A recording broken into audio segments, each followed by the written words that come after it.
Psaume 60. Ouvrons notre Bible au livre de Psaume 69. Psaume 69. Malheur aux oppresseurs impitoyables. Malheur aux oppresseurs impitoyables. Psaume 69, versets 1 à 12. David se plaint d'une grande détresse. Versets 1 à 3. Après le frisson et l'exultation du psaume 68, le psaume 69 va à l'extrême opposé. David a sombré à un point où il ne peut pas descendre beaucoup plus bas. Le psaume s'ouvre avec une séquence de métaphores pour décrire son humeur. Des eaux dans son âme, s'enfonçant dans une boue profonde, avalé dans les eaux profondes. Il ne peut ni voir Yahweh ni entendre sa voix. Il ne reçoit aucune réponse lorsqu'il appelle. Le mot eau est utilisé de diverses manières métaphoriques dans l'écriture. Il est utilisé pour symboliser les moments difficiles dans la vie qui peuvent venir et viennent aux êtres humains, en particulier aux enfants de Yahweh. Dans Psaume 32, verset 6 et 69, et Psaume 69, verset 1 à 2, et 14 à 15, Ésaïe 42, verset 2, Lamentation 3, verset 54. Dans certains contextes, l'eau représente des ennemis qui peuvent attaquer et doivent être vaincus, comme dans 2 Samuel 22, verset 17 à 18, Psaume 18, verset 16 à 17, Psaume 127, verset 4 à 5, Psaume 144, verset 7, Ésaïe 8, verset 8, Jérémie 47, verset 2. Dans l'Ancien et le Nouveau Testament, le mot eau est utilisé pour le salut et la vie. Cette eau-là représente ce qu'on boit, l'eau, comme on peut dire, c'est l'eau potable. On peut dire donc l'eau potable est utilisée pour le salut et la vie éternelle que Yahweh offre à l'humanité par la foi en son Fils, comme dans Ésaïe 12, verset 3, Ésaïe 55, verset 1, Apocalypse 21, verset 6 et 17. Oui. Versets 5 à 12, David admet avoir péché. Il se soucie de comment il se porte comme croyant en Yahweh. Il ne veut rien faire qui reflète mal son Seigneur ou entrave le progrès spirituel d'autrui. Il a pleuré, il a jeûné, il a revêtu un sac, mais il continue à souffrir de douloureuses indignités, mépris, moquerie, honte, injures et même raillerie de la part des ivrognes dans la rue. Nous devrions souvent considérer la personne du souffrant, le souffrant dont on parle ici, et demander pourquoi ainsi que ce qu'il a souffert, afin qu'en méditant à partir de là, nous puissions être plus humbles pour le péché et plus convaincus de notre danger, de sorte que nous puissions ressentir plus de gratitude et d'amour, nous contraignant à vivre pour la gloire de Yahshua qui est mort pour notre salut. C'est pourquoi, quand nous sommes dans l'affliction, nous apprenons à nous engager à garder nos âmes pour Yahweh, afin que nous ne soyons pas aigris avec le mécontentement, ou que nous ne sombrions pas dans le désespoir. David a été détesté à tort. Mais les mots s'appliquent beaucoup plus au Christ. Dans un monde où l'injustice règne tellement, nous ne devons pas nous demander si nous rencontrons à tort ceux qui sont nos ennemis. Faisons en sorte que nous ne fassions jamais du mal.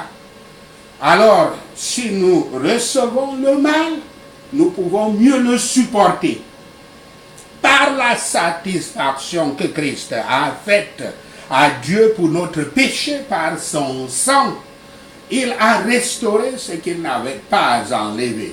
Il a payé notre dette. Il a souffert pour nos offenses, même quand nous pouvons plaider non coupables aux accusations injustes des gens. Pourtant, devant Yahweh, nous devons nous reconnaître mériter tout ce qui nous est arrivé. Tous nos péchés découlent de notre folie.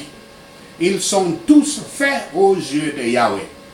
David se plaint de la méchanceté des amis et des relations. Cela a été accompli en Christ, dont les frères n'ont pas cru et qui a été abandonné par ses disciples.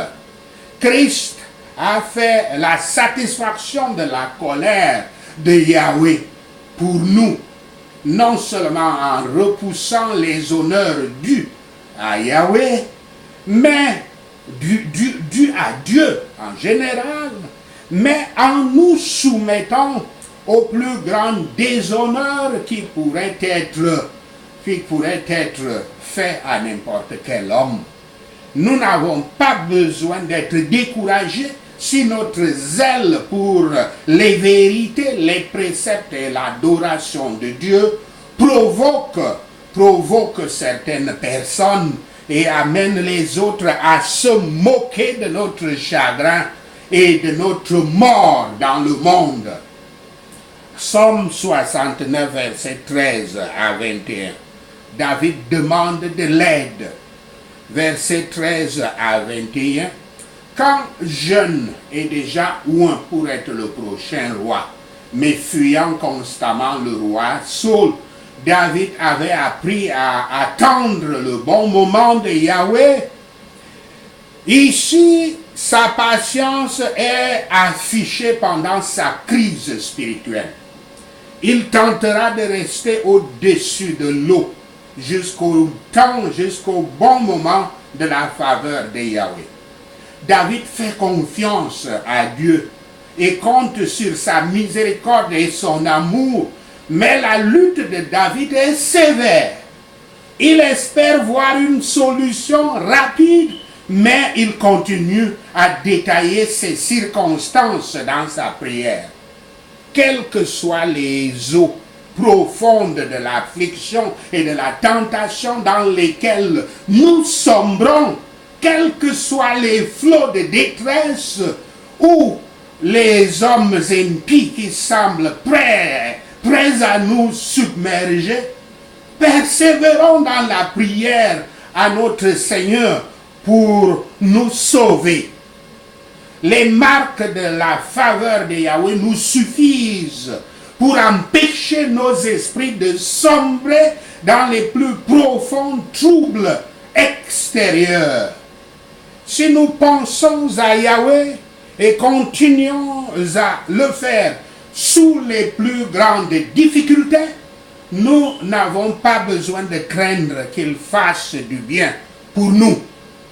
Et si à tout moment nous sommes appelés à souffrir le reproche et la honte pour l'amour du Christ, ceci peut être notre confort, qu'il le sache.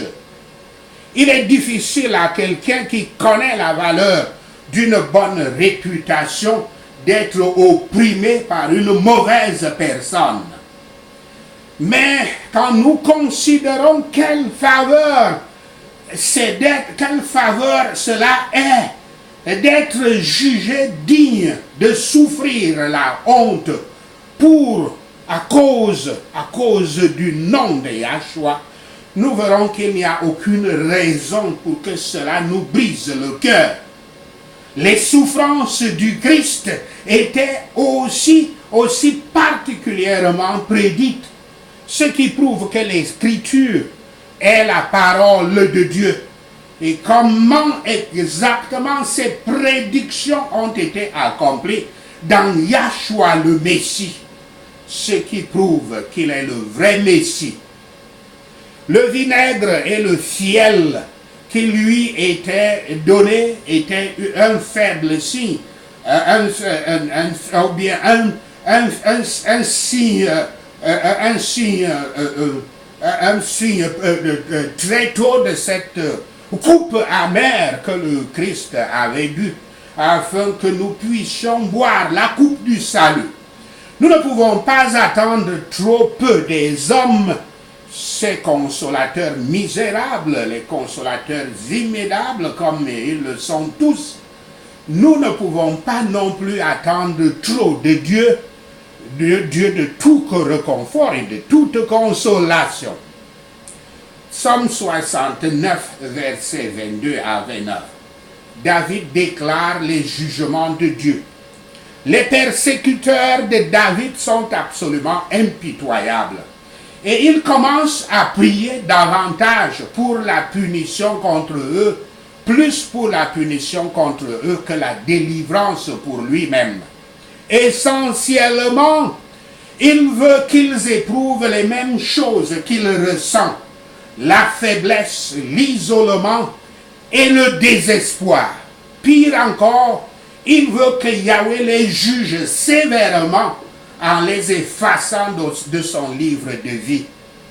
Le livre des vivants ou livre de la vie est mentionné de temps en temps dans les Écritures. Il semble être une image qui représente l'enregistrement de ce que Yahweh a déclaré juste, comme nous l'appelons, à justifier. Les références du Nouveau Testament à ce livre de la vie suggèrent que ceux dont les noms sont énumérés peuvent anticiper, peuvent s'attendre à la vie éternelle avec Yahweh. Comme nous le voyons dans Philippiens 4, verset 3, Apocalypse 3, verset 5 et Apocalypse 13, verset 8. Verset 22 à 23. Ce sont des prophéties, dans ces versets, ce sont des prophéties sur la destruction des ennemis du Christ, sur les Juifs non croyants, comme dans Romains 11, versets 9 à 10. Quand les soutiens de la vie et les délices des sens à travers la corruption de notre nature deviennent la nourriture et le carburant du péché, alors notre table est un piège. Leur péché était qu'ils ne verraient pas, mais fermeraient les yeux contre la lumière, aimant ainsi plutôt les ténèbres. Leur punition était donc qu'ils ne devraient pas voir, mais devraient être abandonnés aux convoitises de leur cœur qui les endurcissaient. Ceux qui rejettent le grand salut de Yahweh peuvent craindre à juste titre que son indignation ne soit répandue sur eux. Si les gens pêchent, Yahweh le leur comptera pour cela. Mais ceux qui sont multipliés pour le péché peuvent encore trouver la miséricorde par la justice du médiateur, Yahshua HaMashiach. Yahweh ne chasse personne de cette justice. L'évangile n'exclut personne, sauf l'incrédule qui s'enferme lui-même. Mais ceux qui sont orgueilleux et volontaires, afin qu'ils n'entrent pas dans la justice de Dieu, auront leur perte en conséquence. Ils le décident eux-mêmes. Ne permettez pas que ceux qui ne sont pas contents d'en être redevables s'attendent à un quelconque avantage d'elle. Il vaut mieux être pauvre et triste avec la bénédiction de Yahweh que d'être riche et jovial sous sa malédiction. Cela peut être appliqué à Christ. Il était sur terre un homme des souffrances qui n'avait nulle part où reposer sa tête. Mais Yahweh l'a exalté. Invoquons Yahweh. Et bien que nous soyons pauvres et attristés, coupables et souillés, son salut nous établira plus haut. Psaume 69, versets 30 à 36. David conclut avec joie et louange. Le psalmiste conclut le psaume avec une joie et une louange sainte, tandis qu'il commençait à se plaindre de son chagrin. C'est un grand réconfort pour nous que les louanges humbles et reconnaissantes sont plus agréables à Yahweh que les sacrifices les plus coûteux et les plus pompeux. Les humbles devraient se tourner vers lui et être heureux. Ceux qui le cherchent par Christ vivront et seront consolés. Yahweh fera de grandes choses pour l'église de l'évangile, dans laquelle il devrait réjouir tous ceux qui le désirent. Une semence servira Yahweh sur la terre, et ses serviteurs hériteront de son royaume céleste. Ceux qui aiment son nom demeureront devant lui pour toujours. Celui qui n'a pas épargné son propre Fils, mais qui l'a livré pour nous tous, comment ne nous donnera-t-il pas aussi toutes choses avec lui? Lève-toi, grand restaurateur des lieux anciens, et détourne ton impiété de ton peuple. Sachez ceci, et le Seigneur Yahweh vous bénira. Prenons ces points de prière. Sauve-moi, Yahweh, mon Dieu, car les eaux sont montées à mon cou. Au nom de Yahshua le Messie, je prie. Je plonge dans les profondeurs de la boue, là où il n'y a pas de prise pour le pied.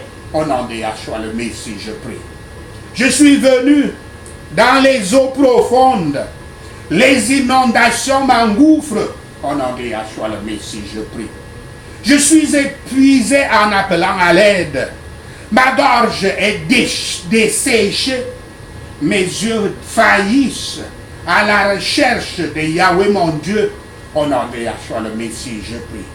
Ceux qui me haïssent sans raison sont nombreux, plus nombreux que les cheveux de ma tête. Beaucoup de ceux qui cherchent à me détruire sont mes ennemis sans cause. Au nom de Yahshua le Messie, je prie. Il me force à restituer ce que je n'ai pas volé. Au nom de Yahshua le Messie, je prie. Père Yahweh, tu connais ma folie. Ma culpabilité ne t'est pas cachée. Au nom de Yahshua le Messie, je prie. Seigneur Tout-Puissant, fais que ceux qui espèrent en toi ne soient pas déshonorés à cause de moi. Au nom de Yahshua le Messie, je prie. Dieu d'Israël, fais que ceux qui te cherchent ne soient pas honteux à cause de moi. Au nom de Yahshua le Messie, je prie. Car je supporte le mépris pour l'amour de toi. Et la honte couvre mon visage. Au nom de Yahshua le Messie, je prie. Je suis un étranger dans ma propre famille. Car le zèle de ta maison me consume. Et les insultes de ceux qui t'insultent tombent sur moi. Au nom de Yahshua le Messie, je prie. Quand je pleure et jeûne, je dois supporter le mépris. Et les gens jettent des blagues sur moi. Au nom de Yahshua le Messie, je prie. Ceux qui sont assis à la porte se moquent de moi. Et je suis la chanson des ivrognes. Au nom de Yahshua le Messie, je prie. Je te prie, Yahweh, au temps de ta faveur. Dans ton grand amour, ô Dieu, réponds-moi avec ton salut. Ton salut assuré, au nom de Yahshua le Messie, je prie. Yahweh Shaddai, sauve-moi de la fange. Ne me laisse pas couler. Délivre-moi de ceux qui me haïssent, des eaux profondes. Au nom de Yahshua le Messie, je prie.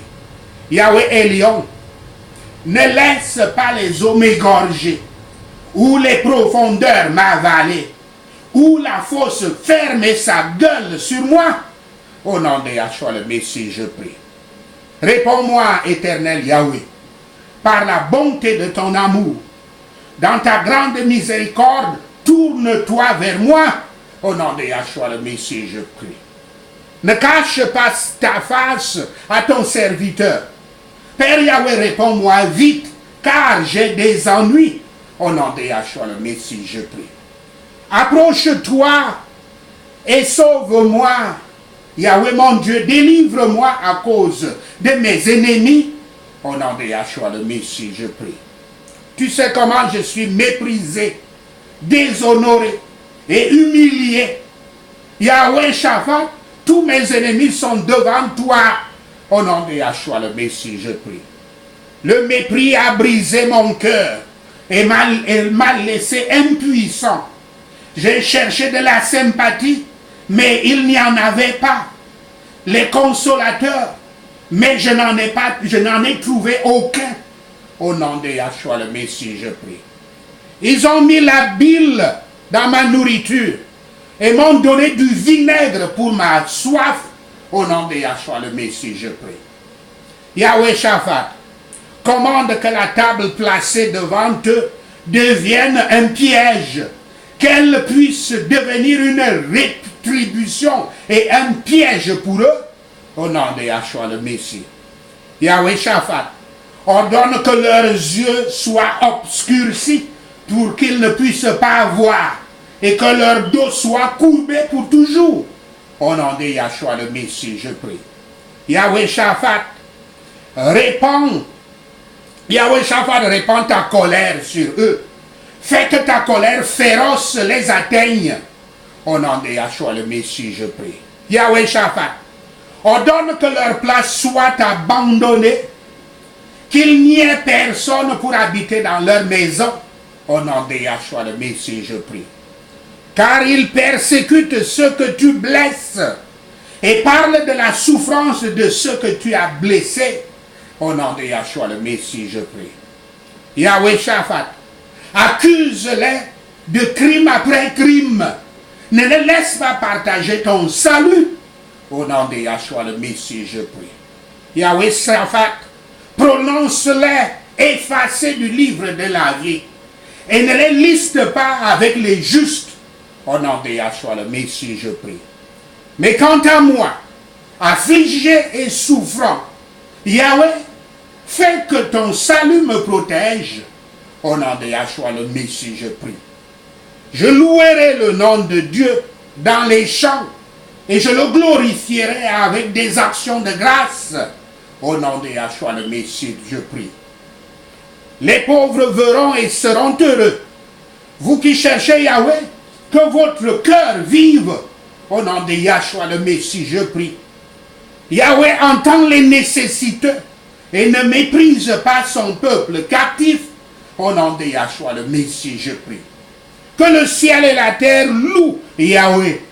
Les mers et tous ceux qui s'y meurent. Car Dieu sauvera Sion. Au nom de Yahshua le Messie, nous le louons. Alors les gens vont s'y installer et la posséder.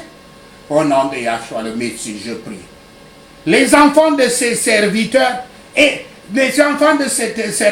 hériteront de Sion et ceux qui aiment son nom y habiteront. Au nom de Yahshua le Messie, je prie.